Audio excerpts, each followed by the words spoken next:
Are you watching this video right now, literally dreading going to your work tomorrow or any other day? If that is you, this video is for you because we're going to be talking about finding the joy after leaving a toxic job.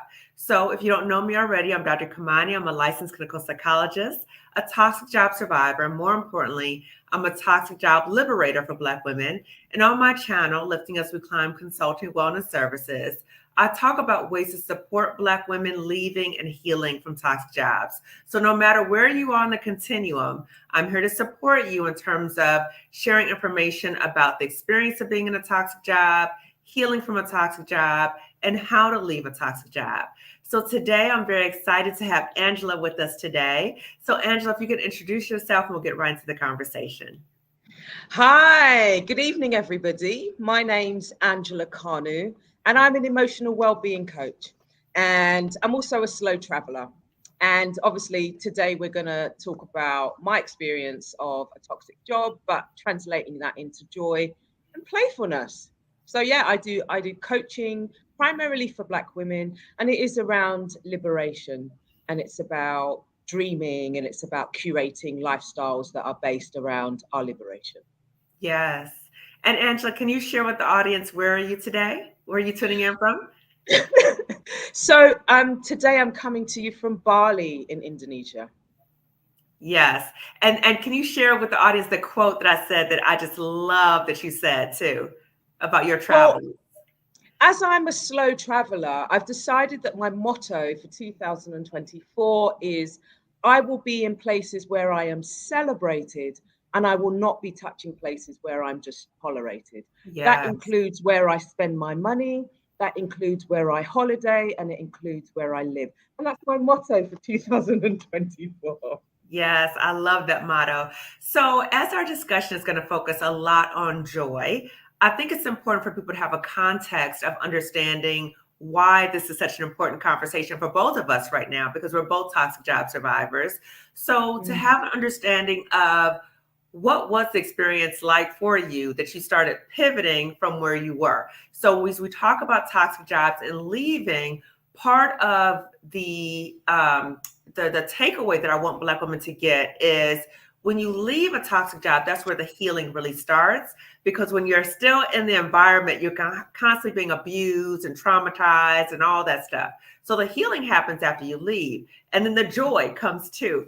So, can you share with the audience about a job or jobs, toxic jobs that threaten to rob you or steal your joy? I mean, I'm going to give you some context, and it's all on a continuum. And I would say in the last 30 years, I've been a social worker. So I've worked with children and their families, but I've also worked in adult mental health. So that's the context. And I would probably say, I mentioned this to Dr. Kimani earlier, that in a 30-year career, to my recollection, I've had two jobs that I would classify and describe as non-toxic. Wow. That's in a whole 30-year career. So Wow. there is a normalization of doing jobs that are draining, doing jobs that challenge us, not just physically, but Mhm. spiritually. And I Yeah. think that I would say that I didn't realize how much my joy was being drained because Mhm. it was so normalized that Mhm. you did these very challenging jobs. And I'll give you some context because Mhm. I grew up in London and I describe London as a work town. It's Mm. where I was born and brought up, and it's a work town. Everybody is working. And so I had no blueprint for potentially having a restful, joyful career or work experience. That was not an option that I felt was ever shown to me. Mhm. And so um, I didn't realize that actually it's quite dysfunctional and it's anti-human. It's anti us to actually be doing these draining and toxic jobs. And Mhm. I think, look, it's layer upon layer. It's all the microaggressions. It's organizational cultures, and Mhm. it's I mean, for someone who maybe hasn't been a social worker, you wouldn't expect that our organization or cultures have a lot of bullying in them.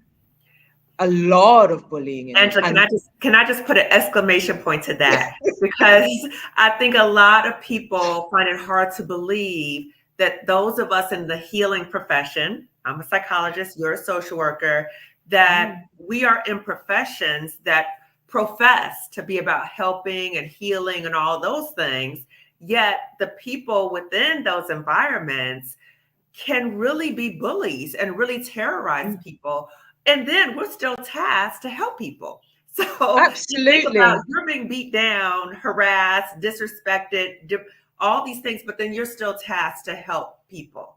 Yes. Absolutely. And I do think that there is something that we miss sometimes is how collusive our organizational cultures are. Because what I found in social work over 30 years was that the bullies were promoted. They were rarely ever performance managed out, and they were promoted. So they Yes. had a wider scope to do deeper damage Yes. with organizations that colluded because they refused to deal with these difficult characters.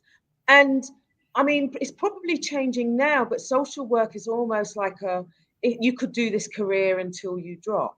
Mm-hmm. And so, a lot of organizations are not wanting to deal with poor performance.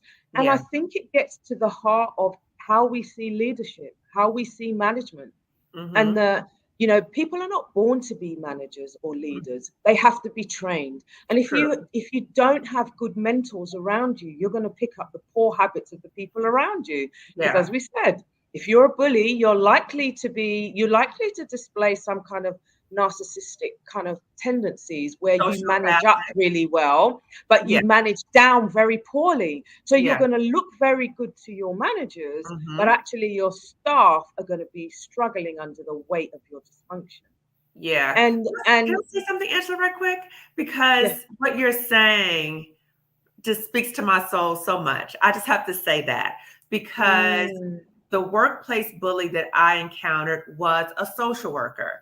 And mm, it sometimes you try to make logical sense of it, but you absolutely cannot make logical sense of things, particularly when you know as a social worker that she should have known better.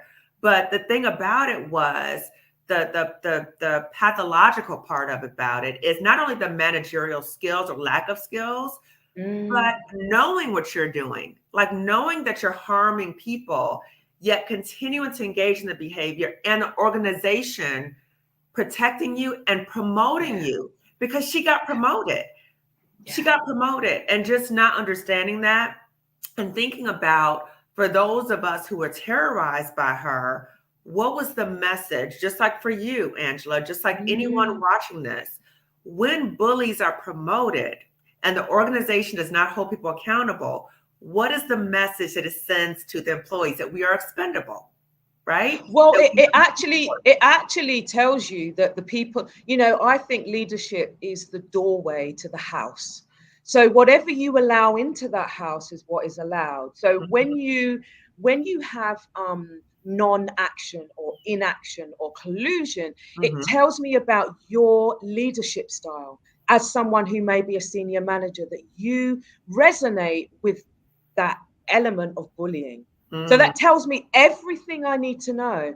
And yes, that, I think in retrospect, I think in my 30-year career, if I would have known that then, I would have left much earlier and not suffered in places where they were just did not deserve my presence or yeah. my skill. Yeah, yeah. And that what you just said was golden, Angela. And I think that, or my hope is that other Black women are able to hear this discussion.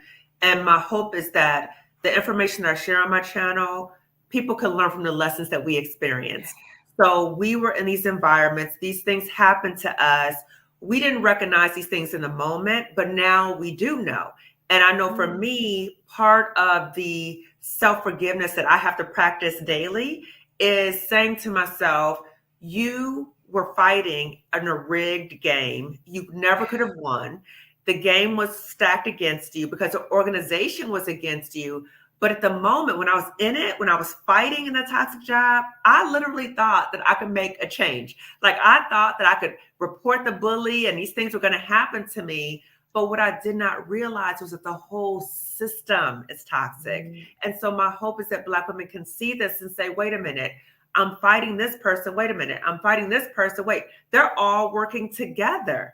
They're working together. Yes. Yes. And so when I talk about the structural issues about like organizations have to take some responsibility about what they collude with. But if I go back one step, who taught us about, who prepared us for the workplace? And not for the job, but actually for the group dynamics, the hierarchies, the power struggles. We are not prepared for that. We go to school and we get all these qualifications, but we are not prepared for the attachment dysfunctions, the psychological issues that people are coming into the workplace with, and that what they bring from their lives, they bring into work. And so we do have to see ourselves with compassion, because one, we're fighting structural issues, good luck. And then secondly, you're fighting other people's mess. Yes. And nobody has prepared you for that. And actually, all you wanted to do was use your skills to make this world a better place and to help the next generation. That was all you wanted to do. Yes. And you got yourself in this whirlwind. And primarily, if we had been prepared to know that people are going to come into the workplace and try and dump things on you, try and make you feel a way, you know, if we were a bit prepared, maybe we could, I don't know, get out earlier, you know, collect our coins and run, or have a different strategy. But we're unprepared and we think it's us, and it's not us. Yeah. And I think what's challenging too is that, you know, particularly when you're in the helping profession. So you like, I'm going to school to help people, I'm coming to do things, and you're not thinking you're going into the lion's den where people there are trying to attack you and to undermine you. That's just totally inconceivable. It's just inconceivable. And when we're in these environments, like you said, people are coming in with their own insecurities. So I always talk about the projected insecurities, the projected incompetence of other people. They project that onto us. And because we're not aware of what's happening, we're off guard, right? And then we start self-gaslighting ourselves. So that is important that we learn, wait a minute, this is the environment, this is the system, this is a pathological situation, and when to say, I gotta go. And the other thing, Angela, that you made reference to, and I think it's important that we highlight too, is as Black women, our social programming, that we are strong, that we fight, that we don't let anybody run us out, that all these other things. So even though these negative experiences may be happening in the workplace, a lot of times us as Black women, I know myself, I was like, oh, I'm gonna fight them. I'm gonna show them they're not gonna do this. I love what I do. You know, that whole thing. But the longer I stayed, the more I got harmed. So again, I'm the biggest loser, thinking I'm trying to do something, but again, the game was rigged. Yeah. And I think when you see, obviously I've had a while out of this kind of toxic career. And when I look back, when I think actually I was one of many, I was in a wave of Black women or people in this industry. But actually, if you look at a span over that organization's 30-year existence, there were waves of people who were bullied, who were disrespected in the workplace, and who were dumped on, basically. But you can only see you in that moment. But there's this organization didn't start bullying you the day you walked into that organization. Right. There was a whole rafter of people who left, who were rocking in the corner, who had to, you know, who had to go and put themselves back together again. You were not the first person. You were not the first person. And the part that I want people to hear is you said rocking in the corner. So I just want to highlight what you just said, because these jobs, not only can they rob you of your joy, but sometimes they can take your sanity. And I have heard of Black women who have had nervous breakdowns. They have become very, very, very sick physically. So it can have a significant toll on us. So Angela, can you speak to, given your history, what you've encountered in toxic jobs, how did these experiences impact you physically and psychologically? I mean, I had a whole raft of physiological issues because my body was trying to communicate to me to say, you are not safe. This Mhm. environment and this space is not safe. This Yes. place is not aligned with your values. But Mhm. I didn't know that, because one of the things that grinding and that grind culture does, it disconnects you with your body, Yes. because it encourages you to overstep your boundaries. You are Mhm. no longer listening to your body. You are Mhm. no longer listening to your hunger, your Mhm. dehydration signals. So I was getting into a lot of migraines. Mm. I was deeply fatigued. And I don't mean a kind of tiredness where you just spend the weekend in bed. It Mhm. was a deep internal, almost spiritual fatigue, and back pain, lower back pain. Mhm. Um, and this kind of like hyper alertness, Mm. just really like hyper alert to anything. Mhm. Um, and like I didn't realize that there was this over anxiousness about everything. On a Sunday, you got the dread. Sunday at 4 o'clock, the dread comes, and Ooh, the yes. pit of your stomach is Oh just God. like in knots. It's like everything gets And dark. yeah, yeah. And it actually distorted my concept of time. And it robbed me of a true human sense of time, Mhm. because my sense of time always related to work. Like I wouldn't like if someone invited me to go out on a Thursday evening, I'd always be thinking about work the next day. Mm. I would never be out after 4 o'clock on a Sunday, because I'm thinking Mhm. about the next day. Mhm. And so it was robbing me of my time. Yeah. That was time I wasn't being paid for. That Yeah. was my time. Yeah. The job became all consuming. And I think that happens to a lot of us, that we do the job, but then let us think about how much time do we spend outside of the job thinking about the job, complaining about the job, dreading our life because of the job. So now when you think about a job, it's not just a job, just the 9 to 5 or the 8 to whatever. It becomes all consuming. And there's something you said too, Angela, that really sparked something for me.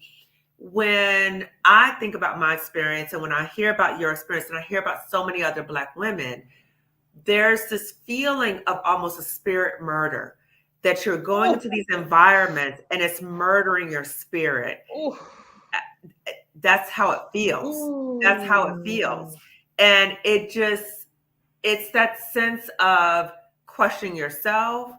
questioning what you're doing, questioning your profession, questioning if you're able to leave, just breaking you down, almost like a slavery system, right? Like buck breaking or something, like breaking your spirit to the sense of you must stay in this place.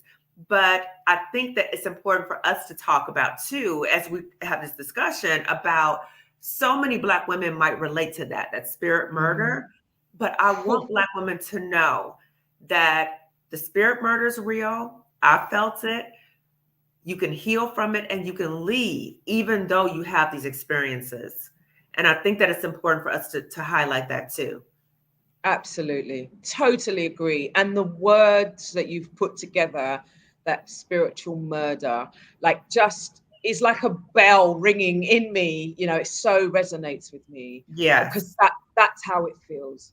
Yeah. Yes. Absolutely. Yes. Yes. It's the overwhelming feeling. And and I see Marissa's here and she said it was really 24/7 for me. I couldn't sleep. So true. Yes. It messes with your sleep. So everything is thrown off because of a job. And Stephanie Perry talks about this. A lot of other people talk about this too, that sometimes a job can start defining who you are. A job is not who you are. We get a job title, whatever. That's good, right? But a job is not who you are. It's what you do to make money. And a job is not a good job if it's killing you. So if you Mm. are dreading any day of your Mhm. life, if you're accessing your healthcare benefits because of the toxic job, that's not a good job. Not a good job, right? So when I Mm. think about my experiences, Angela, because I was in a very toxic job, but again, a Mm. psychologist, committed to the work, right? I'm going to stay and fight. I'm going to do these things. But a series of just ridiculous, like things would just be so ridiculous that I couldn't take it anymore. I just couldn't take it anymore. It was so Mm. many progressive events that happened. And I think when these things happen, you start lying to yourself, like, oh, it's not that bad. Oh, I can do this or I can do that. But then it just builds up, builds up, builds up to the point where you're like, enough is enough, right? Yeah. Can you share with the audience what was your progression? Let's say with the most toxic job. So we know that you've had a history of job, and I think most Black women have had a history of toxic jobs. What was the Yeah. progression for you? Oh, I mean, it's so nuanced and it's so layered. But I think for me, probably maybe about 10 years before I left social work, I started to get the rumblings. And it was a lot of physical things. And then Mhm. when COVID hit, I realized that they really didn't give two damns about anything to do. They were not, it just cemented. And during COVID, I was working for a government organization. Well, I was working for the government. Mhm. And during COVID, we'd had all these protocols. I was in Melbourne, Australia, and Melbourne had the longest lockdown outside of China. Mm. And so I was working in government. Mhm. And I remember on a Friday evening, I was working late and I received an email. And it was the tone of the email was just like, you are cattle, you are fodder, we are going to tell you what to do.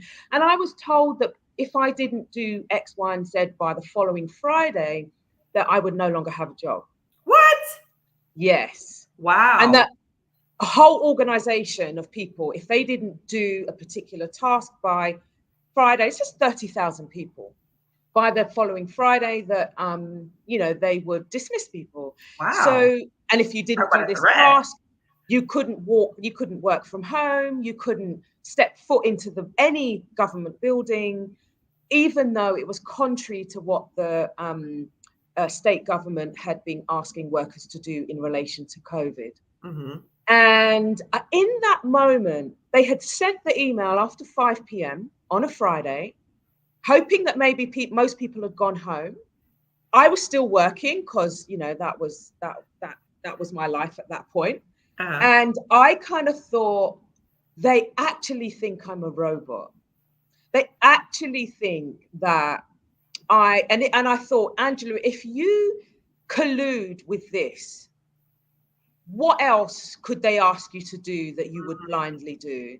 I Mm. just felt like my humanity had just been, I don't know, had been pierced, and I woke up. In that moment, I woke up and I was Yeah. like, I think I'm being treated like I am fodder. I feel Yeah. like I'm being treated like I am cattle. And Mhm. that and the organization had, out of 30,000 people, had done some phony research about why they should proceed with this particular course of Mhm. action. Out of Mhm. 30,000 people, they had asked 300 people, given 300 random people, I don't know who they were, a survey.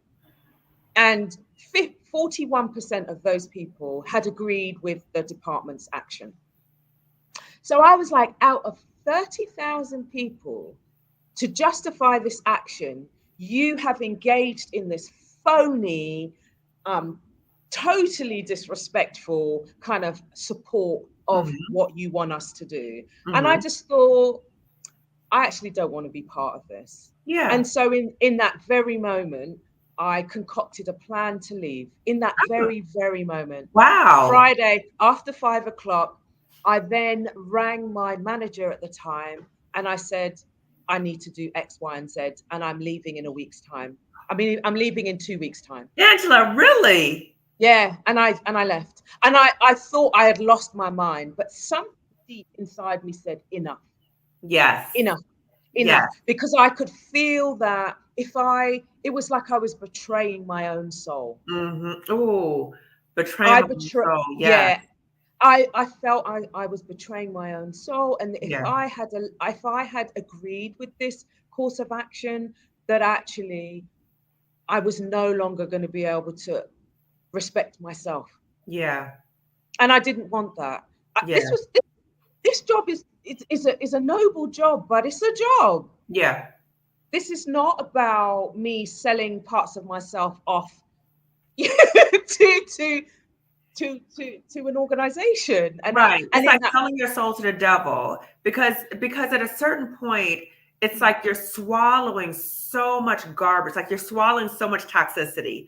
yeah, And I know people have asked me this, and you may have experienced this too, where you swallow so much toxicity, but you still remain composed. You still do what you need to do. And I think as Black women, so many of us swallow so much toxicity, but we wear the job mask. We look good every day. We do our jobs very well. But I think the saturation point gets to a certain point of this is a bunch of, I'm done with this. Like, I cannot deal with this anymore. But what's interesting with you, Angela, is that you were like in real time, I'm out in yeah, 2 weeks. Like, yeah. I'm done with this. I cannot deal with this anymore because my self respect and my dignity is more important than this.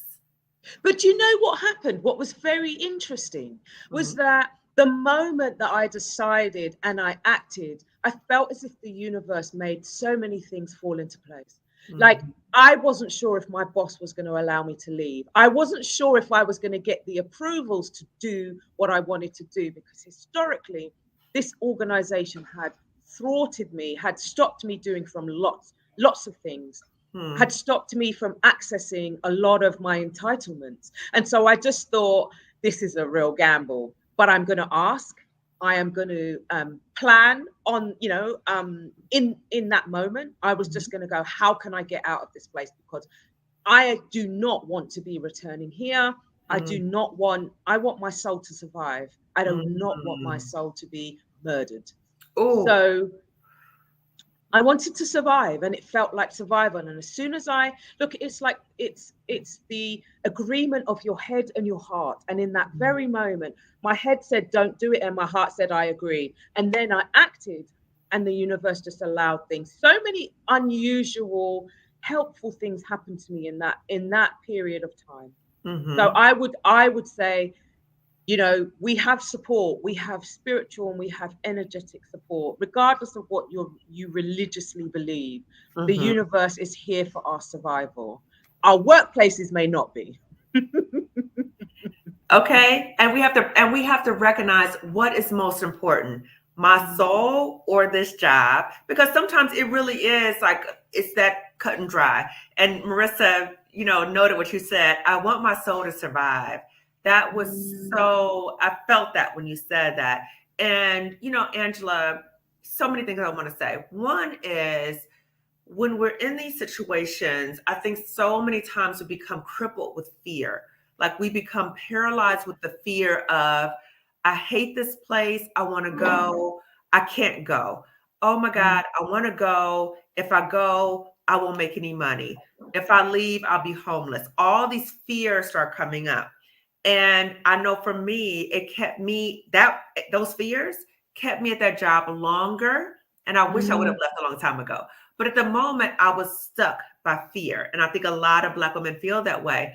So when I did leave, when I did decide to leave, it's amazing how things came into my place and came in order to the point where Yeah. I was able to do well financially. And I want Black women to know also that when Angela and I are talking, we are saying to Black women that you are able to leave and you can do well financially. I don't want you to think, if I leave this job, I have no money, I'll never be able to. No, what we're talking about is that you will be able to leave and look at other options and survive. The job is not the only place where you can make Mm, money. So, Angela, when you were going through this, so mm, prior to this situation, were there like a series? I call it like the rocks in the backpack, like a series of mm. like rocks being added to the backpack.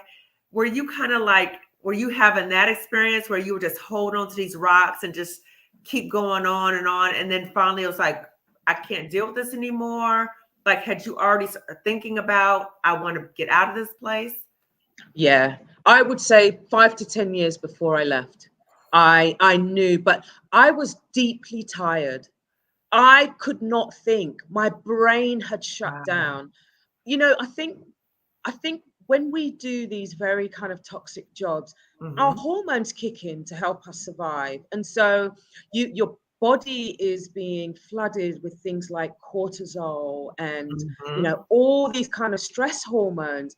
And they're there to help us to survive. But I realized I was deeply tired. Uh, from Mhm. from north to south, east to west, I was deeply tired. Every single fiber in me was tired. And so Yeah. my brain functioning, my cognitive ability to think about me in the future, if I left this job, I could not think. And that's the thing that scared Mhm. me, because I couldn't in the moment think about a Mhm. long-term strategy. But you know Wow. what? In retrospect, I didn't need to worry. What I needed to do was to have a short-term strategy. Mhm. And my short-term strategy was, could I go somewhere where I could stretch my money, that I Mhm. could have a year, just a year of rest, to collect my thoughts, to collect Mhm. my cognitive abilities, to Mhm. reduce my cortisol levels. And Mm. obviously, I went into my savings. Look, I knew 10 to 15 years before, deep within me, that I was leaving. So I Wow. was already instinctively downsizing my life. Hmm. I was increasing my savings. I didn't know what I was saving for. I had no Mhm. clue. And so I looked at my bank account and I was like, Mhm. I could go somewhere. I could, cut my cloth to my lifestyle. There Mhm. were certain things that I no longer needed. So, Mhm. all the, streaming services and the car and the big, apartment Mhm. and, how I was doing my shopping. I did a budget. I then started to think I had a year or two, maybe more, that I could, and that was my short-term strategy. And my Mhm. strategy was, I needed time. I needed my time back, and Yeah. I needed space. Yeah. Work had taken up so much of my life and so much of my space. I Yeah. needed those two things. And I Yeah. knew that if I could give myself those two things, that things would begin to come to me. An idea for a business or a way forward would come to me. And it's exactly what happened. But it Yeah. was scary. Absolutely.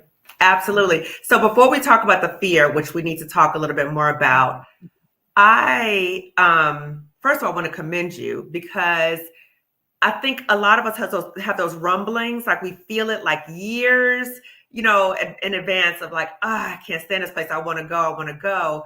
But what you're saying is that the job not only robbed you of your joy, it robbed you of your brain power, right? Yeah. So you just felt totally drained to the point you said it disconnected you from your body, but it Yeah. also disconnected you in terms of feeling like you didn't have the cognitive space to even Yeah. plan for something. So you said, you know what? Okay, I acknowledge where I am, but Mm. I just need to find a short term.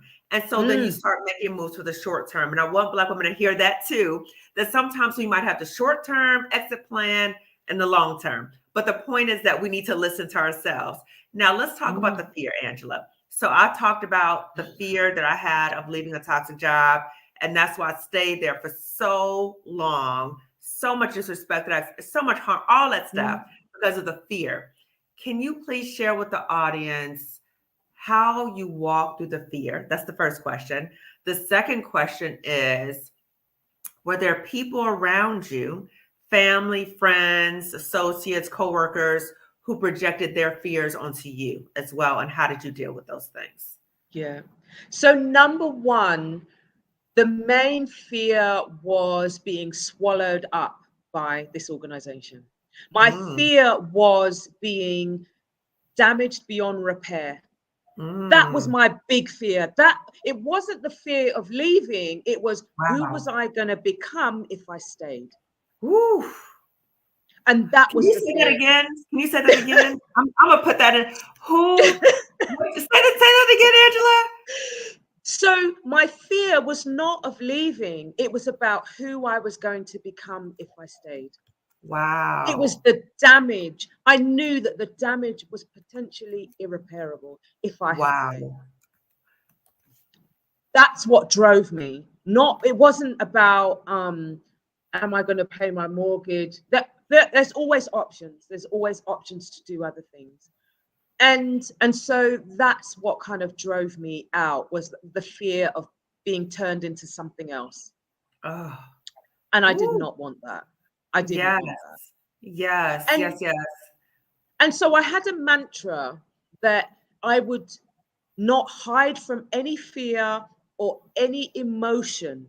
That was my starting point. That was as much as my brain could hold at that point. Hmm. Every emotion I would face head on as if it was a person. So the fear of, what would people say? Would they think that I've lost my mind? And I would Hmm. face those emotions. And it was the most difficult thing to do, but it was Mm-hmm. absolutely necessary. There wasn't any emotion that was off the table. And so when I Yeah. started to speak to people about the bare bones and the skeleton of my plan, as I could put it together in my brain that just wasn't functioning, I knew one thing I know is that sometimes when you talk to people, even your most dearest people who love you, when they Mm-hmm. respond to your plan, sometimes they are talking and speaking out of their own fear, their own life experience, their own Mm-hmm. instability and their own insecurity. And we know Absolutely. about projection and counter projection and all of Mm-hmm. that. So I was already prepped and prepared, that Mm-hmm. if people were talking to me from their fear, it was Mm-hmm. theirs, it wasn't Yeah. mine. And I knew that if they were in my position, they would they may have a different, and I was fighting for me. I was fighting for who I knew I was. I didn't want to become or turn into this person who I had no respect for. And so Mm-hmm. I'm dealing with what's happening for me, and they're dealing with what's happening for them. So any Mm-hmm. fear I saw as a projection, and anything. So I already came prepped and prepared for that. So I listened and I was like, oh, that's interesting. And I was like, yeah, but you don't know what I'm fighting. You don't know what I'm fighting. You don't know what I'm running from, and you don't know what I'm fighting for. And that's Yes. okay, because that message is for me. It's not for you, it's for me. Yes. And so that's how I was able to manage, people's projections, and people, like, I genuinely thought that people had thought I had lost my mind. And I thought to some extent I have, because I've done social work for 30 years. There's something Mm-hmm. wrong with that. Mm-hmm. There's something wrong with that, I Hmm. could do.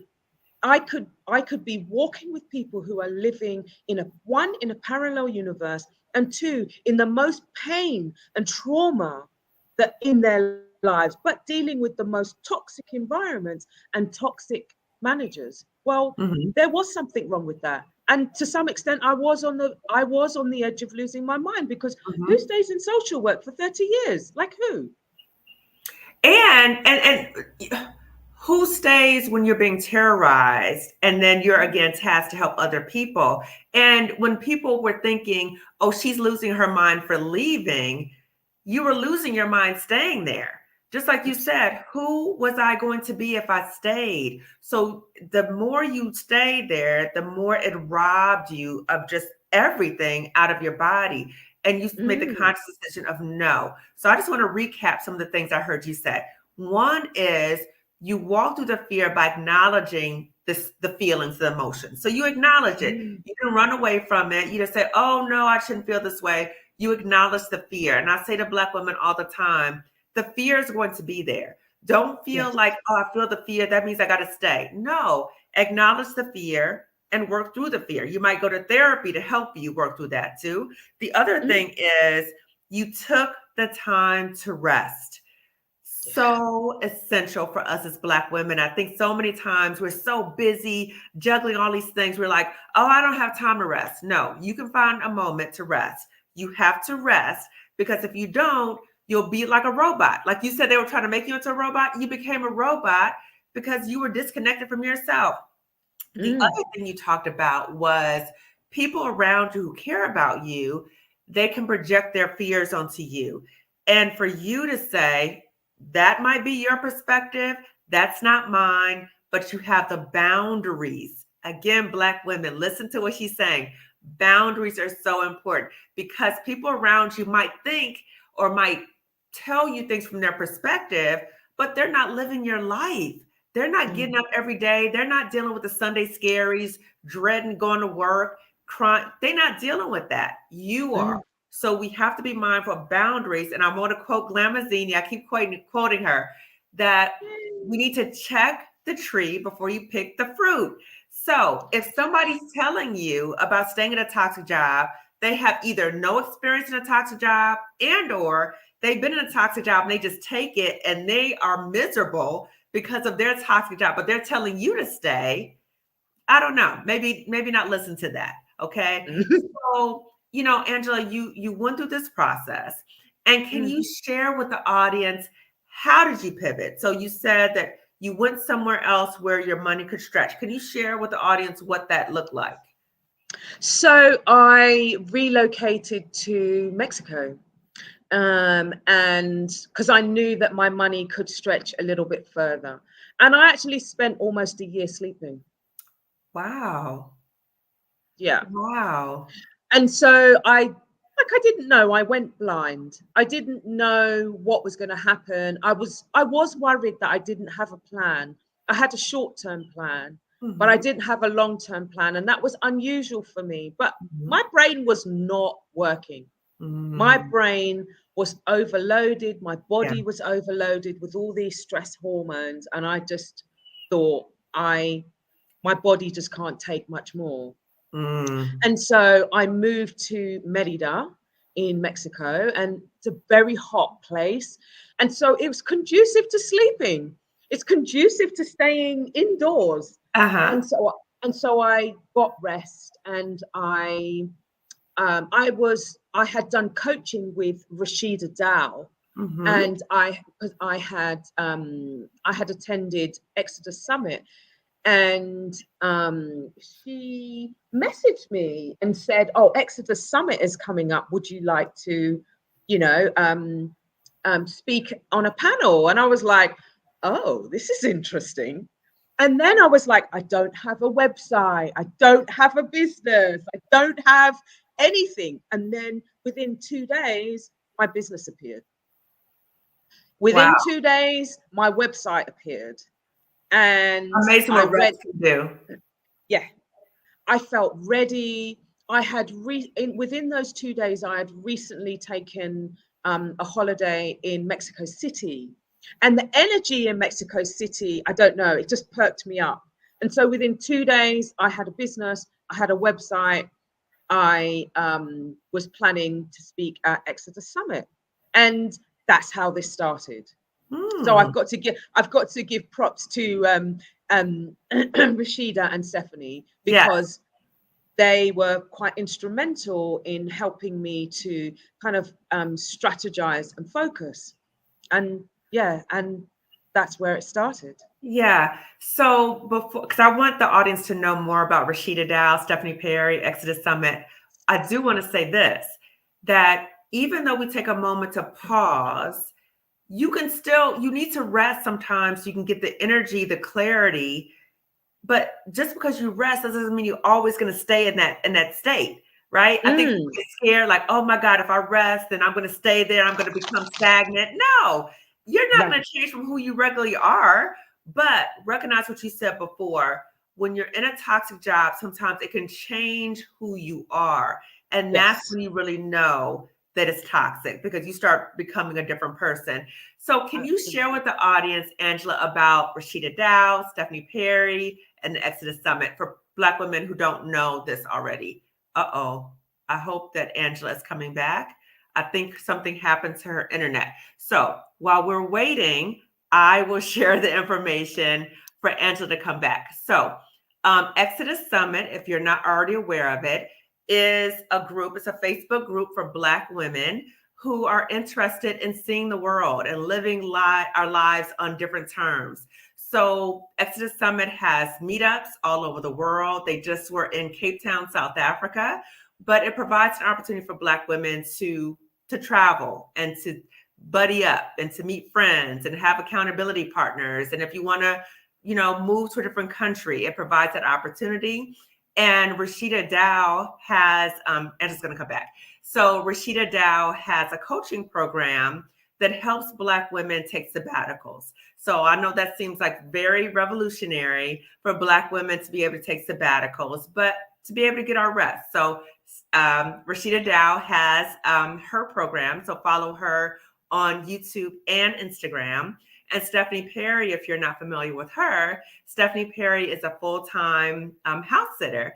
And she really emphasizes to Black women about living a life of ease and about, really living our life on our own terms. So Stephanie talks a lot about, like I said, about jobs don't define us, but she also talks about these jobs ain't loyal, right? So we're so loyal, we'll give our lives to these jobs, but they don't care about us, okay? So follow Stephanie Perry, follow Rashida Dow, follow the Exodus Summit.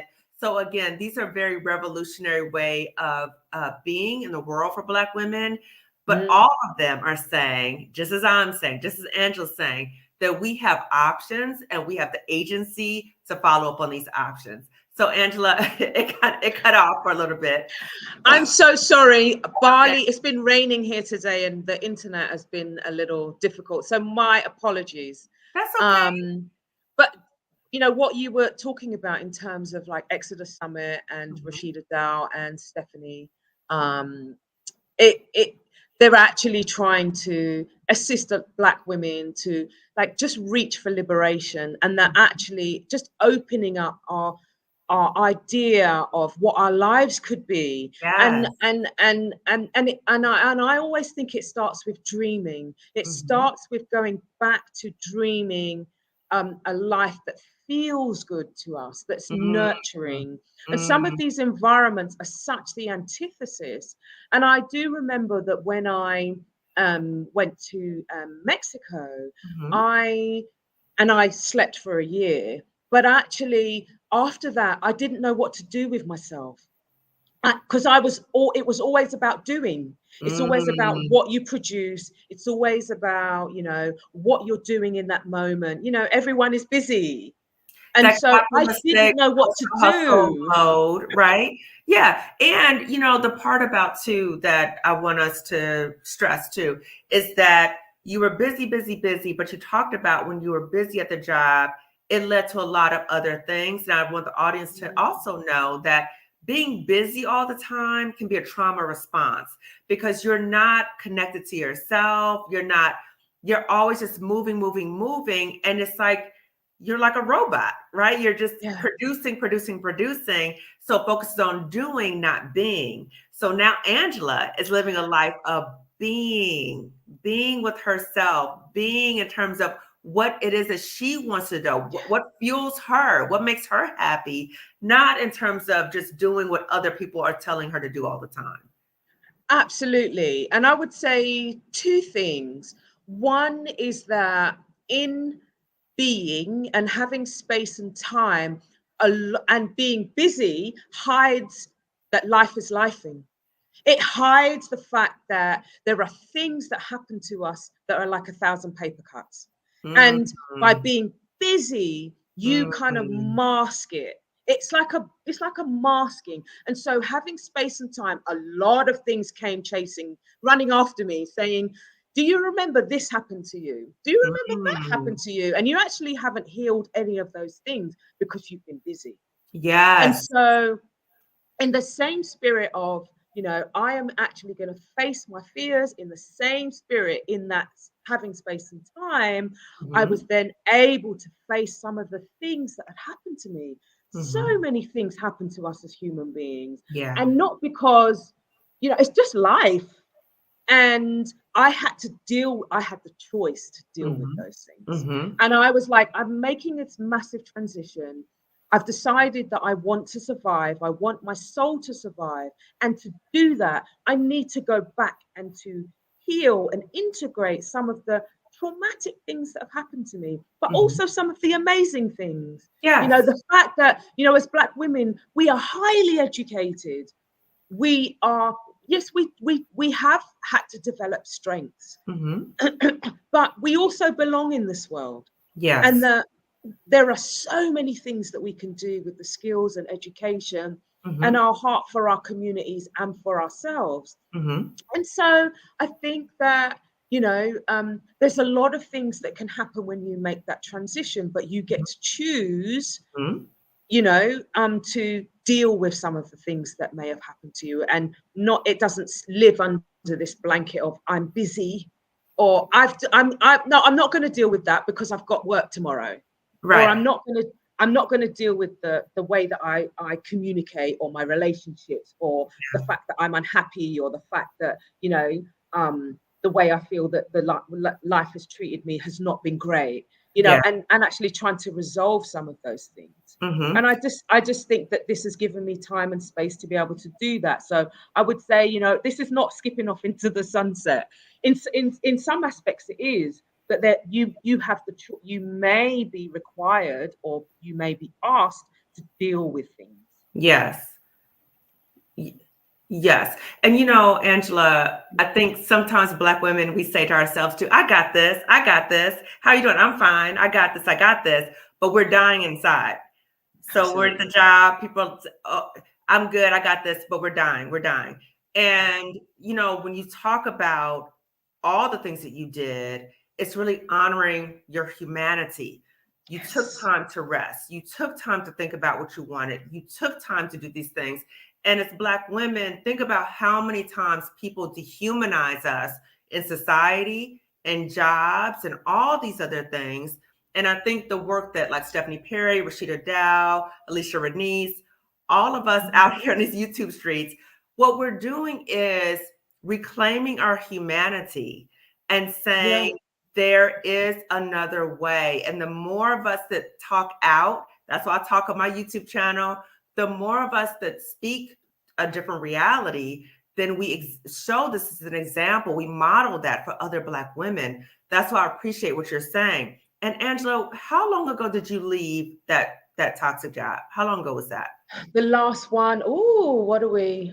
Would it be a year or almost 2 years? Ah, okay. So I left my Almost two toxic years. job about 2 years ago too. And Mm, I really want Black women to know so many things. But I also want mm, them to know that once you leave a toxic job, the healing keeps happening. So I'm yeah. still healing from what has happened to me. And I'm just curious, what about for you? Is that still a healing process for you as well?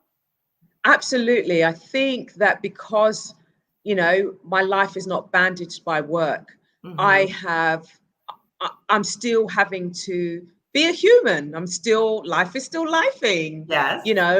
but I just feel a deep sense of happiness, a deep Hmm. sense of, I feel as if the universe is actually nourishing me and giving me, and I feel like I'm receiving from life, as opposed to pushing this thing up a hill. It feels like up until this point, I've been pushing life and all my wants and all my needs. I feel like I feel like I've been pushing it up a hill. And now I feel that I'm actually now receiving from life. And that's just super Mm. important to me, because it flips that script Yeah. about, Black women being strong, wearing the cape, that we have to do everything. Let's take the And cape off. what does it mean to receive from life? What does it mean to Mm. receive from people, to receive from nature, to receive and actually just allow life to give to you? Because that's not what we're necessarily told. That's what our lives are about. But I can Right. tell you the deepest joy, and I conserve my energy. I'm not throwing my energy away to places and things and people that are not necessarily gonna like nourish me. And I'm like, Ooh. okay, so who's nourishing me? Well, who's giving to me? And Ooh, who that's is how. nourishing me? Who's I Look, love that. you're a therapist and I'm a social worker. You know that when your cup is empty and you look around, who's nourishing you? Ooh, I Who's love that. who's, who's filling your cup? Who Yes. is filling your cup? And now I direct my life. I don't mess with people who, if you're not filling my cup, if you're not nourishing me, I'm unlikely to be in your presence. It's Girl, unlikely. you speak of wisdom. Okay. So for Yeah. real. So that's part of joy too. So not only rest, not only removing yourself from toxic situations, job, relationships, whatever that might be, family situations, friends, focusing on what you want to do, getting the beauty out of life, but also being intentional about who's in your circle and who Oh. is nourishing you. I talk to people all the time when I do presentations, and I said, look out for energy vampires because Oh. they suck all the energy out of you and you get nothing from you, depleted. So important to think about who is nourishing me in terms of Yeah. connecting to our joy. So, Angela, when we think about where you were 2 years ago, compared to where you are now, can you share with the audience how joy is now the center of your life? What does your life look like now? Okay, so I am a slow traveler. And travel is part of my joy. At the beginning of this like transition, I asked myself a number of questions because I didn't know the answers. And my question was, what lights you up? What is your Mm, glow? What mm, glows you? Hence, how to glow up my life, to glow up mm, my life. And I thought, what lights you up from the inside? And what does play mean to you? These questions 2 years ago, I had no idea what that meant. And it stunned me that I didn't play, that life wasn't playful, that life wasn't fun. mm, I mm, didn't realize that as an adult that was something that was even accessible to me. mhm. And I know that sounds strange, but I didn't realize that. I just assumed that was left in childhood. And Wow. so for me, I'm answering those questions. So every day I curate my life so that I know I'm not a morning person. So I Mhm, try not to do things until afternoon, mhm, after 12 noon. I love walking, so I created a walking group in Mexico City. If anyone's in Mexico City, there is a Black woman's walking group. Um, Creative things. You're like, what are the things? And I try things. I try to explore things. I try to experiment with things. mhm, And it might even be simple things like um, food, people, conversations. I also have these conversational dinners because I love chatting. I love hearing people's stories. So I have community dinners where, I get groups of people who don't necessarily know each other. And mhm, we sit around a table and we break bread and we share who we are and what we feel and what we've experienced in mhm. life. And so I get to explore. I mean, I'm at the very beginning of this journey. I am by no means healed of my, all these toxic baggage of like, Yeah, I feel the like I healing should is a be doing process. something. It's a It's a process. process. But Yeah. but it's intentional that I Uh-huh. get to explore and that I get to see, what do I like? Not Mhm, what does everyone else like? What do I mhm, like? And mhm. so that's how I've set up my life. And Yeah. and it's all about exploration, and it's about trying things, and it's about understanding the places where I'm scared. And is it my fear? Is it family fear? Is it my mum's fear? Is it my friend's Mhm, fear? Is it fear of like no longer being seen as a Black woman? Because there's this mhm. thing about, when you're trying to curate a A life, box. trying to do it out, trying to do it within the box of, is Yes, this in the realm of what people expect Black women to do, as right. opposed to going, I'm a human. So in terms of like honoring my humanity, Mhm, are there things that I want to do that maybe some people in the Black community might frown mhm, about? Just stepping out and being I'm actually a human and I want to explore what that means outside of the bounds of, being female and being Black. And I'm not saying none of those things are important, they are, but I just want to experiment with, what does it feel like to just step out as a human? yes, yes. And the part you said, I love, love, love that. You said, what lights you up from the inside? And Absolutely. this wasn't one of the questions I was going to ask you, Angela, but it just came up. Mm, So when I think about joy, and a lot of times when I talk to Black women about joy, I'm thinking about like my therapy clients, coaching clients, and I'll say, what kind of things do you do for joy? What kind of things do you do for fun?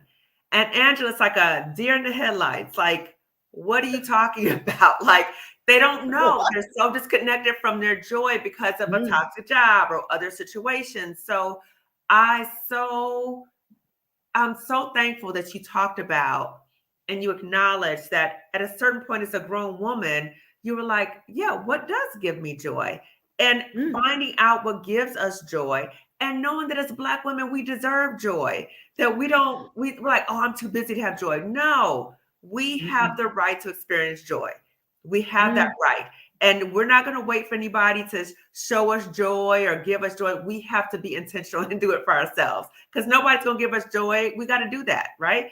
So, Angela, if there's a Black woman watching us right now and she can resonate with anything we've talked about, anything, but she's saying to herself, yeah, I hear you, but I just got to stay at this job. I can't leave because if I leave, there's nothing else I can do.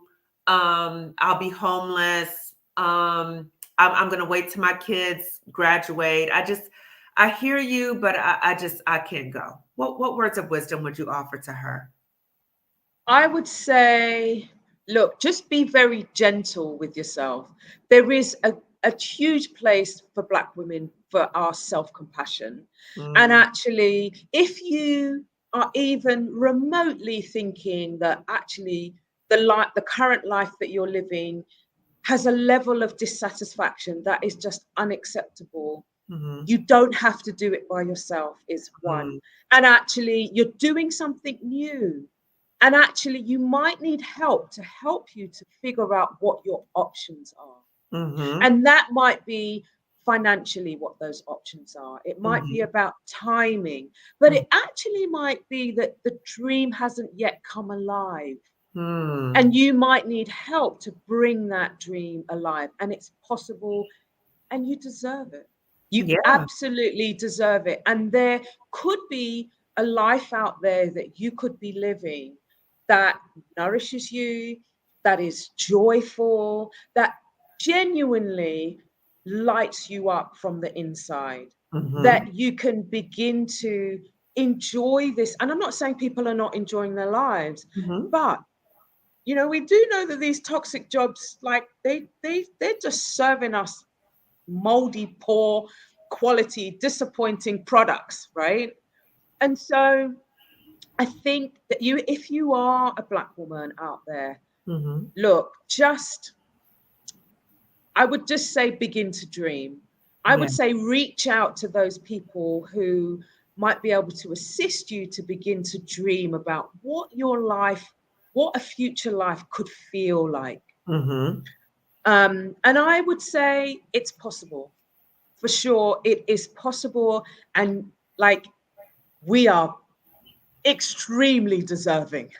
We Yes. are extremely, highly deserving of that. And there are people around you who are doing it, who have done it, and who will give you a hand up.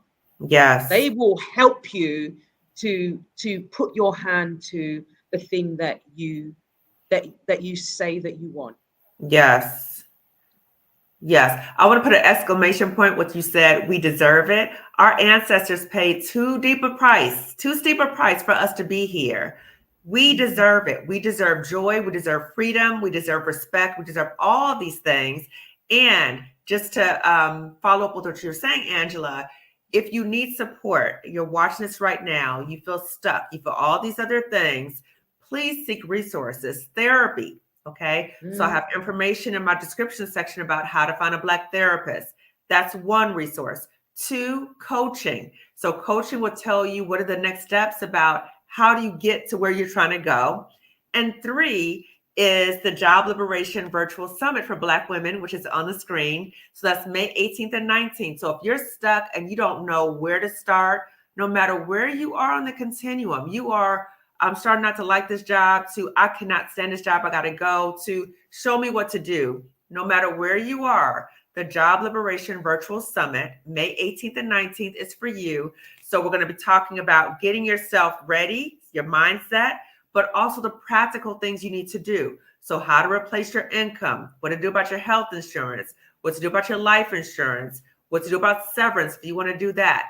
So all of this is available to you, okay? So early registration opens on Thursday, okay? But if you want to click the link there, then you can get on the waiting list. So as soon as early registration opens on Thursday, you will be notified. So we have Stephanie Perry, Alicia Renese, Amory Archer, the anti-HR lady, Marissa Price, and I. So it's a lot of information to help you. So Angela, as we're winding down, and I'm going to read the community chat as well, can you please share with the audience about what services you offer and how people can contact you?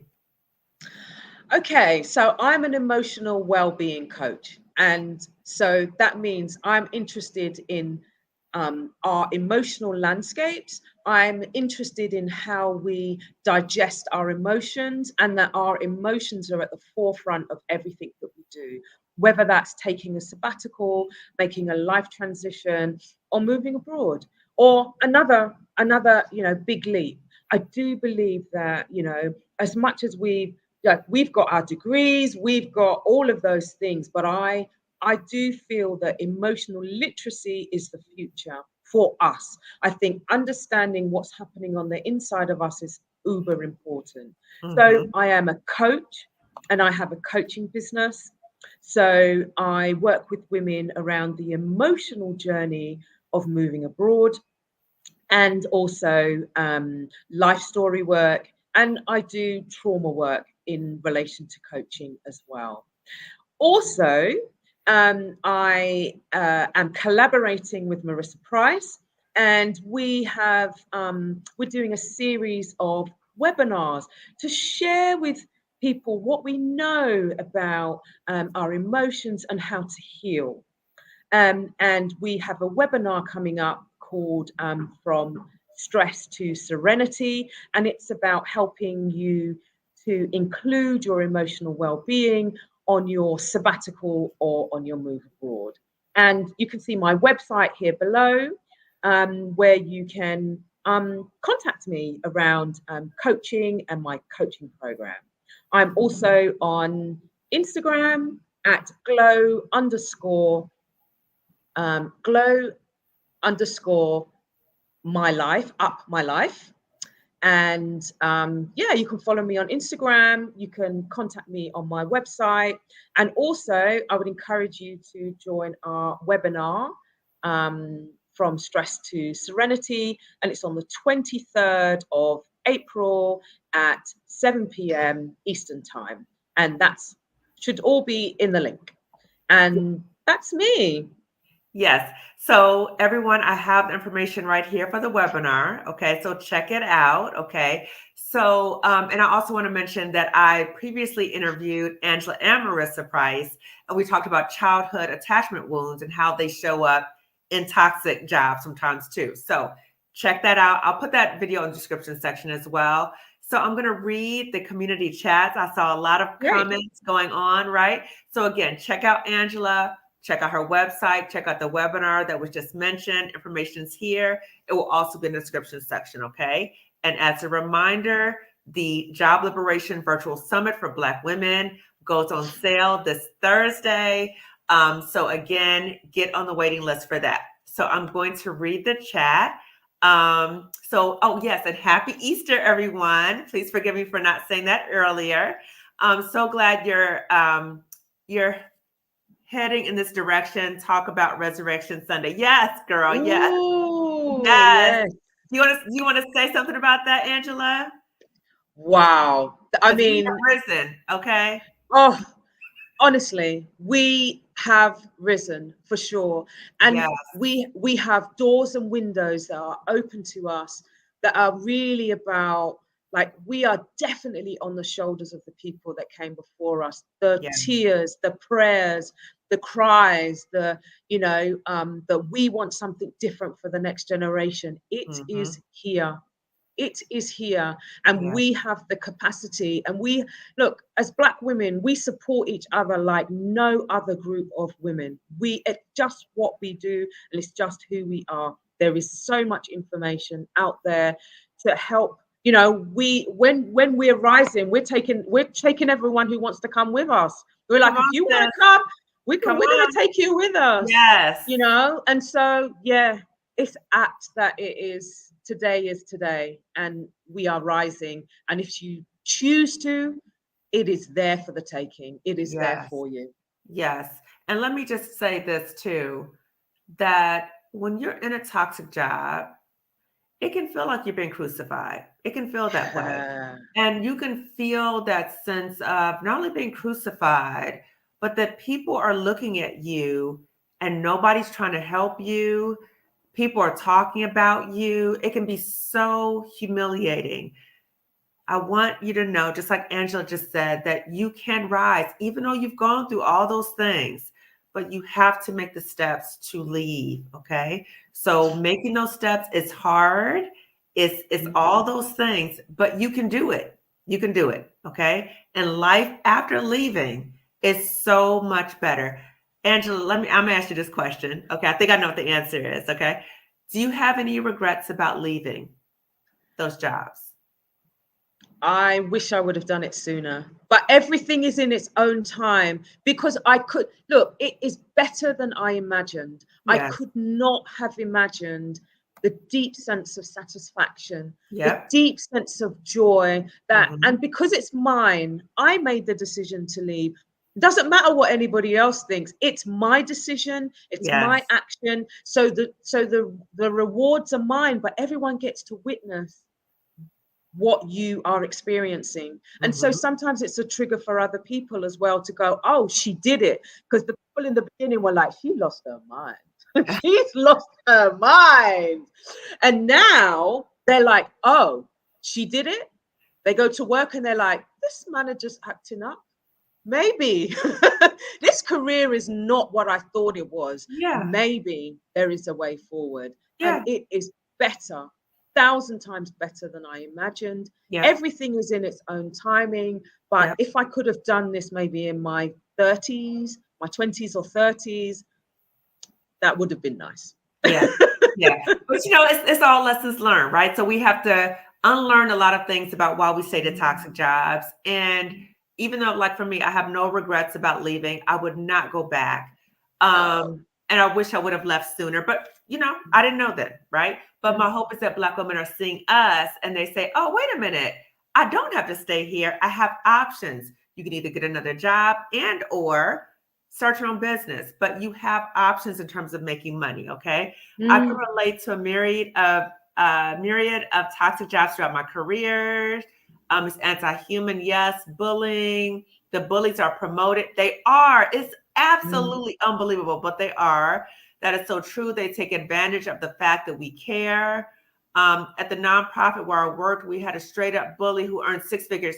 Girl, I could go a whole nother thing about this I bully, how much know. money she was making, but whatever. Hello, everyone. This is such an important conversation. And I too can relate to the myriad of toxic jobs over time.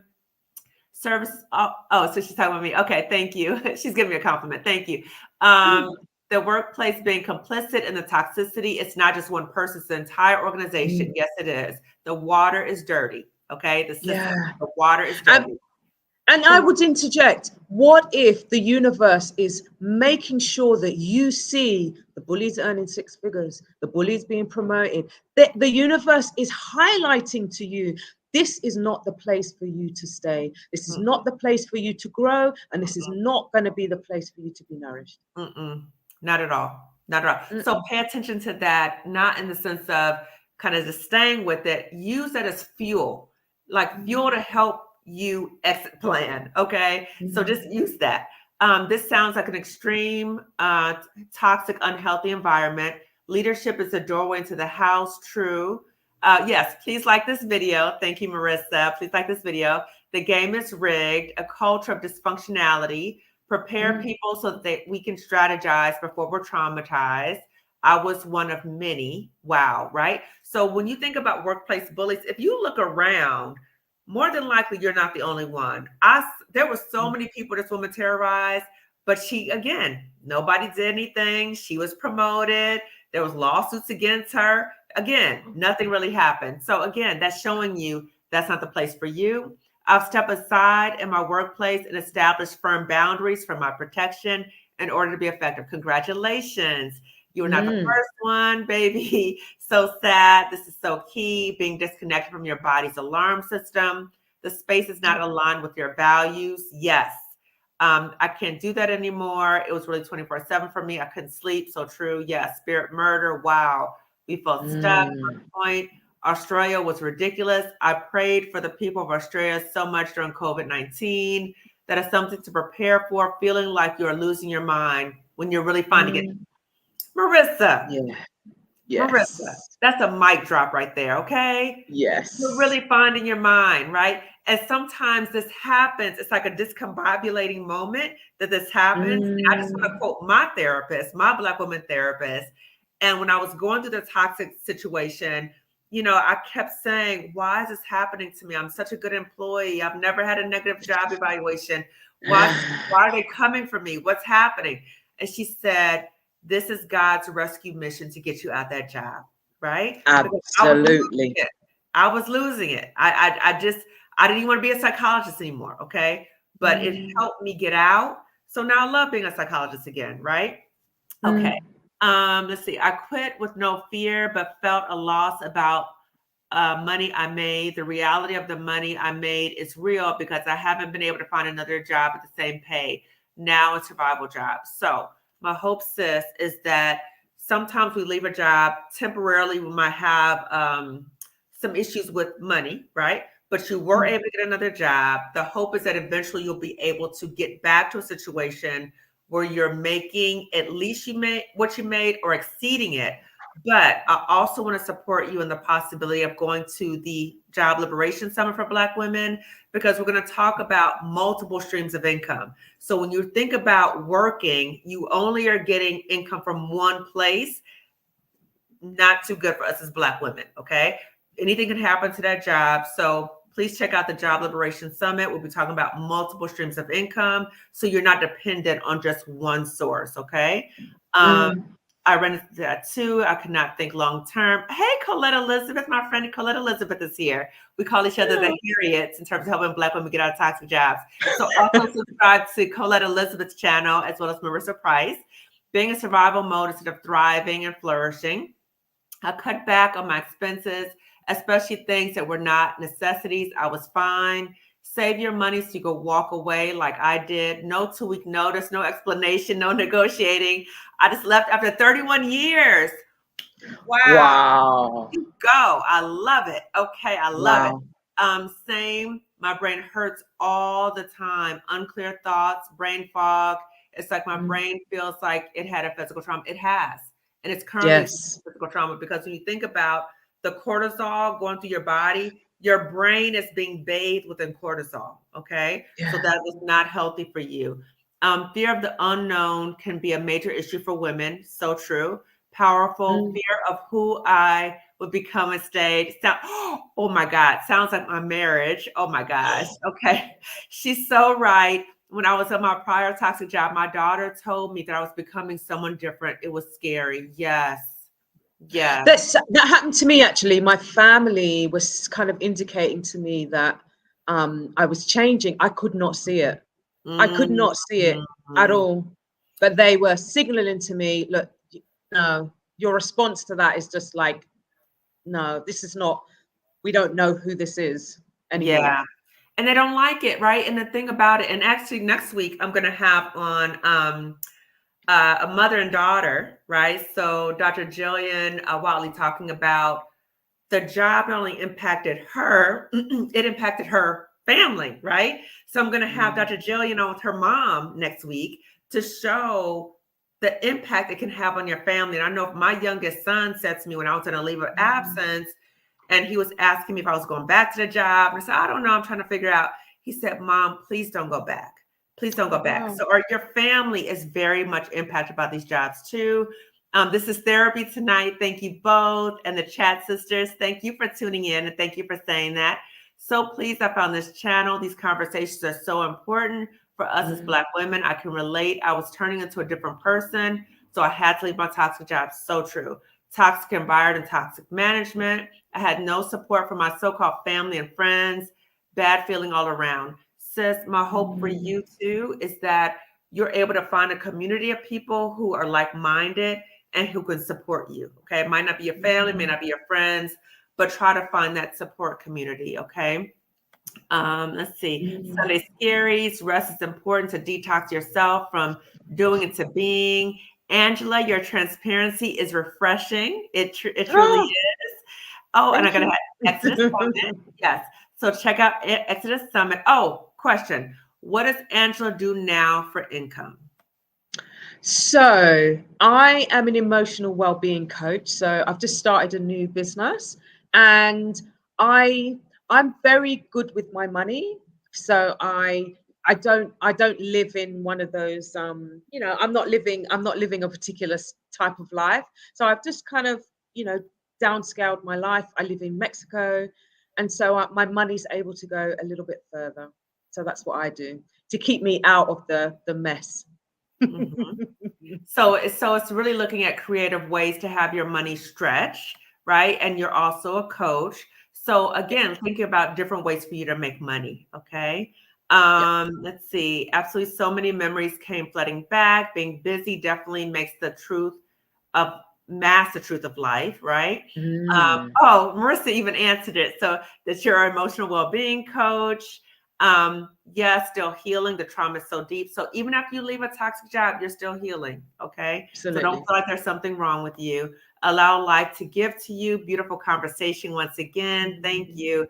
I look forward to joining your walking group one day this year, Angela. Yay. Yay! Yes, a Yep. walk with your group. Yep.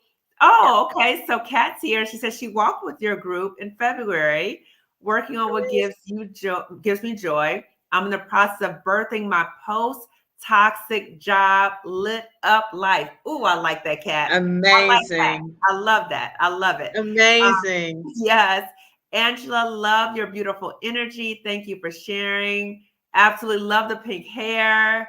Let's go, sis. Yes. At a No, restaurant. there is a story Yes. behind the pink hair. So Okay. obviously I've worked in government and corporate environments, and I always wanted to have pink hair, but Ah, because of being in corporate I could never have pink hair. So I braid my own hair. So I was like, actually, that would give me the biggest joy would be to have pink hair, because it's signaling to me a transition yes. from what was before to like what is now. So Yes. the pink hair is actually significant. Yes. It's freedom and it gives you Mm, joy.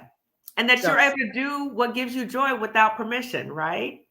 Absolutely. Exactly. At a restaurant, and as I told my sister I was leaving this good job, I get this fortune cookie saying, do not worry about holding a high position. Worry rather about playing your proper role. Ooh, wow. Okay. Wow. Ooh. Ooh, okay. What frustrated me most about leaving toxic jobs is that my local government departments did nothing to hold the companies accountable because I couldn't prove it on the basis of race, sex, disability, etc. Yeah, and that is very Yeah. frustrating. I think sometimes, and I know for me too, just in full transparency, that I had to say I, everything related to that place and all the wrong they did to me. I have to say goodbye to that because the Yeah. more that I stay there, the more I'm still connected to that place and those people. And I want them out of my life. Okay. So it is disappointing. It is frustrating. It feels all those things. But sometimes we Mm, have to say to ourselves, I just need to move on. Like I want my life back, right? I feel hopeless as a result. Yes, please don't feel hopeless. Okay. I mm, really am I really want you to know that these experiences can make you feel helpless and hopeless. If you feel that way, please seek therapy and please talk to your therapist about that because they're designed to make you feel helpless and hopeless. But I want mm, you to get your power back so you can start healing and feel the joy that we're talking about. Okay. mm. Let's see. Oh, okay. Question. Will you continue living in Mexico City despite the water problems? Um, I think I'll be there for a little while, but I'm a slow traveler. So I've got plans to go to Montenegro, Sicily, Iceland, and have a look. Like I said, 2024. I want to be in a place where I'm celebrated, where I'm not just tolerated. So Yes. I am looking for that spot. And Mexico at the moment is giving me so much. it's giving me so much nourishing, but I know I'm a slow traveler. So yeah. So yeah, we'll see. Yeah. Okay. But yeah, the water issue, yeah, it is a big issue for Mexico Mhm. City. It is Mhm, for sure. mhm. But I think For you're sure. also saying that you are flexible, right? So you're able to move at your pace when you want to go, and Yeah, you have options with that too. And I see Marissa talked about absolutely. the lack of accountability in these jobs is infuriating. It is. And again, I just cannot stress this enough that sometimes holding on to that anger keeps you stuck in that place. And so think about ways that we can rechannel that anger. So if you're currently in a toxic job and you feel infuriated, please channel that anger and being infuriated to your exit plan, to therapy.